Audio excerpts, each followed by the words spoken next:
prajurit yang dimobilisasi meningkatkan keterampilan menembak di dekat area Kazan. Rekamannya diunggah oleh Kementerian Pertahanan Rusia melalui akun Telegram @MOD-Rasia pada Sabtu 3 Desember 2022.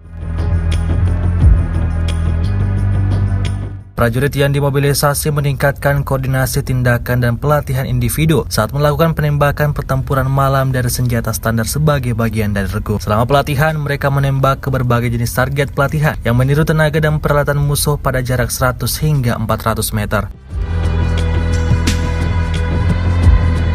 Pelatihan personel berlangsung baik di siang hari maupun malam hari. Semua kegiatan kursus pelatihan tempur untuk yang dimobilisasi direncanakan dan dilakukan dengan mempertimbangkan pengalaman operasi militer khusus.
Terima kasih sudah nonton.